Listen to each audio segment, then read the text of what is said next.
উনি আমাদের বগুড়ার পুত্রবধূ। রাকিব, যেহেতু পাশেই ফিরোজা অর্থাৎ গুলশান 2 থেকে পায়ে হেঁটে যেতে মাত্র 5 মিনিটের পথ, সে কারণে কিন্তু সকলেই এই জায়গাটাতে এসে অবস্থান নেওয়ার চেষ্টা করছেন। যদিও এটি বিএনপির মহিলা দলের জন্য নির্ধারিত করা হয়েছে, কিন্তু আমরা দেখছি যে সারা দেশ থেকে বিভিন্ন জেলা উপজেলার নেতাকর্মীরা কিন্তু এসে লাইনে দাঁড়িয়েছেন এবং রাস্তার দুপাশে কিন্তু ইতিমধ্যেই কিন্তু ভরে গেছে। আমরা দেখছি এখানে বগুড়া জেলা বিএনপি সহ বরিশাল বিএনপি, পিরোজপুর সহ বিভিন্ন জেলার নেতৃবৃন্দ কিন্তু এসে উপস্থিত হয়েছে। আমরা দেখছি যে বগুড়া জেলা বিএনপির সাবেক সভাপতি তিনি এসে উপস্থিত হয়েছেন। আমরা একটু কথা বলবো তার সাথে। যেহেতু আপনি বগুড়ায় রাজনীতি করেছেন, দীর্ঘদিন যাবৎ রাজনীতি করেছেন, 4 মাস পর ফিরছেন বেগম খালেদা জিয়া, একই সাথে বগুড়ার পুত্রবধূ জুবাইদুর রহমান ফিরছেন। আপনি বগুড়ার নেতা হিসেবে কি মনে করছেন?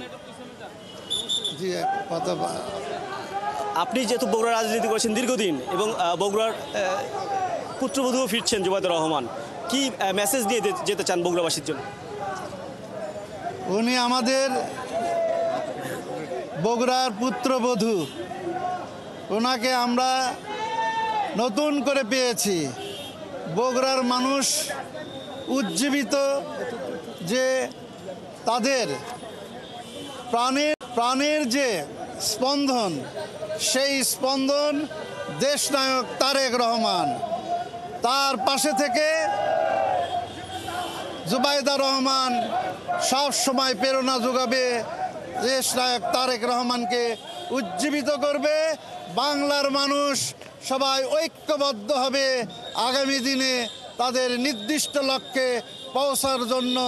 আজকে বিএনপির যে ব্যাপক জনপ্রিয়তা, এই আকাশচুম্ব জনপ্রিয়তা, ইনশাল্লাহ দেশনায়ক তারেক রহমানের নেতৃত্বে, জুবাইদুর রহমানের প্রেরণায়, আমাদের মা বেগম খালেদা জিয়ার বলিষ্ঠ নেতৃত্বে আমরা আমাদের হারানো যে জিনিস যেটা আমরা হারিয়ে ফেলেছি, সেটা আমরা নতুন করে ফিরে পাবো ইনশাল্লাহ। দেশকে পরিচালনা করবে আগামী দিনে বিএনপি তথা জনগণের দল বিএনপি। ধন্যবাদ ভিপি সাইফুল ইসলাম, বগুড়া জেলা বিএনপির সভাপতি। আপনি দেখছিলেন রাকিব, এখানে শুধুমাত্র বগুড়া জেলা বিএনপি নয়, এখানে বরিশাল থেকে শুরু করে দক্ষিণাঞ্চল, উত্তরাঞ্চল প্রত্যেক জেলা থেকেই কিন্তু আসলে নেতাকর্মীরা উপস্থিত হয়েছেন। যদিও আসলে এখানে মহিলা দলের অবস্থান করার কথা ছিল, তবে এখানে আসলে কানায় কানায় পরিপূর্ণ হবার কারণে আসলে কিন্তু অনেকেই জায়গা পাচ্ছেন না। তবে এখানে কিন্তু আমরা দেখছি নিরাপত্তা বাহিনীর পক্ষ থেকে, বিশেষ করে সেনাবাহিনী, পুলিশের পক্ষ থেকে তাদের কিন্তু কড়া ব্যবস্থা, অর্থাৎ কেউ সড়কের মধ্যে যেন না আসতে পারে, এসে বিশৃঙ্খলা করতে না পারে, সে কারণে কিন্তু আসলে সকাল থেকেই সেই প্রস্তুতিটি রাখা হয়েছে। যখন কিনা আসলে বেগম খালেদা জিয়া এই সড়কটি দিয়ে ফেরানোর জন্য বিশৃঙ্খলা না হয়, সে কারণে কিন্তু আসলে কঠোর অবস্থানে কিন্তু আমরা দেখছি যে সেনাবাহিনীর পক্ষ থেকে রাখা হচ্ছে।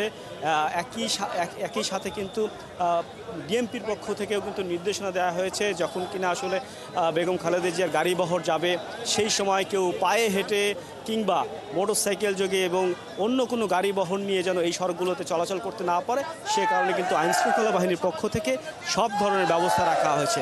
একেবারে বলা যায় 3 স্তরের নিরাপত্তা ব্যবস্থা রাখা হয়েছে, যাতে আসলে কোনো ধরনের বিশৃঙ্খলা কেউ ঘটাতে না পারে। কেননা অনেকেই দূর দূরান্ত থেকে এসছেন সুস্থ হয়ে, যেহেতু বেগম খালেদা জিয়া ফিরছেন তাকে দেখার জন্য এবং তার দুটি কথা শোনার জন্য কিন্তু অনেকে উদ্গ্রীব হয়ে আছেন। বিশেষ করে 17 বছর পর জুবাইদুর রহমান ফিরছেন, তারেক রহমানের সহধর্মিণী। তিনি রাজনীতিতে আসলে নতুন মোড় নিয়ে নেতাকর্মীদের উজ্জীবিত করবেন, এই আশা নিয়েই কিন্তু আসলে অনেকে এসে সকাল থেকে একেবারে ভোর থেকে কিন্তু আসলে এই জায়গাটাতে উপস্থিত হয়ে আছেন। আমরা দেখছি যে গুলশান 2 গোল চত্বর থেকে শুরু করে একেবারে ফিরোজা পর্যন্ত, বাসভবন পর্যন্ত দুই পাশে আমরা দেখছি যে একেবারে সারি সারি কিন্তু লোক দাঁড়িয়েছে। তবে এখানে নির্দেশনা আছে যে মহিলা দল গুলশান অ্যাভিনিউ পর্যন্ত দাঁড়াবে। এরপর বিএনপির কেন্দ্রীয় কমিটি যারা রয়েছেন, সেই কেন্দ্রীয় কমিটির নেতৃবৃন্দ থাকবেন। সেখানে অন্য কোনো জেলা নেতৃবৃন্দ কিংবা আমরা সেটা দেখতে পাচ্ছি সাজিদ, একেবারে গুলশান 2 থেকে শুরু করে ফিরোজা পর্যন্ত ঠিক এভাবেই নেতাকর্মীরা অবস্থান করছেন এবং নিশ্চয়ই আপনার মাধ্যমে সেই আপডেটগুলো আমরা আরও একবার জানতে পারবো। দর্শক, আমাদের সহকর্মীরা আছেন এবং তাদের মাধ্যমে আমরা আসলে ছবিগুলো দেখছি। বিএনপি চেয়ারপারসনের যে বহনকারী ফ্লাইটটি, সেটি খুব দ্রুততর সময়ের মধ্যেই শাহজালাল আন্তর্জাতিক বিমানবন্দরে অবতরণ করবে ধারণা করা হচ্ছে। তারপর সেখান থেকে সরাসরি এটি চলে যাবে